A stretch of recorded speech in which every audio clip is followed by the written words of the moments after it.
انصاف اور سچائی اللہ تعالیٰ کے نزدیک قربانی کرنے سے زیادہ پسند ہے۔ جو شخص علم رکھتا ہے لیکن اس پر عمل نہیں کرتا وہ اس مریض کی مانند ہے جو دوا تو رکھتا ہے مگر استعمال نہیں کرتا۔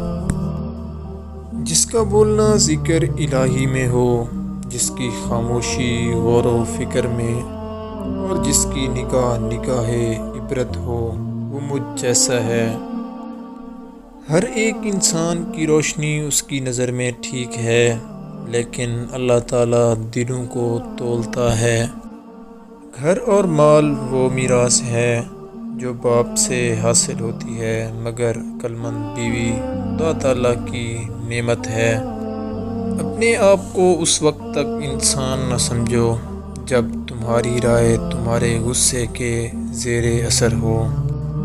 اللہ تعالیٰ کے بے انتہا نعمتوں اور اس کے احسانات کا شکریہ انسانی طاقت سے باہر ہے۔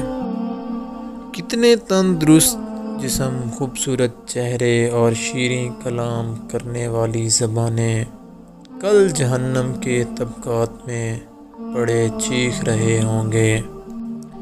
میں فقر کو دوست رکھتا ہوں اور مالداری سے نفرت کرتا ہوں۔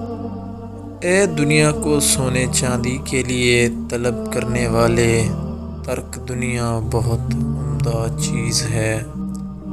تم دنیا سے عداوت رکھو، اللہ تعالیٰ تمہیں محبوب رکھے گا۔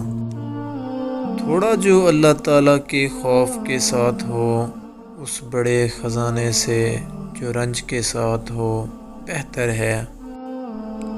جس شخص نے اپنے نفس پر قابو پایا وہ اس شخص سے زیادہ طاقتور ہے جو تنہا ایک شہر کو فتح کر لیتا ہے۔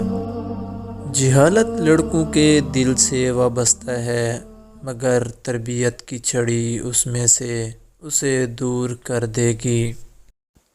جب تمہاری روزی دوسروں کی روزی سے الگ ہو تو پھر یہ بے صبری اور پریشانی کیوں؟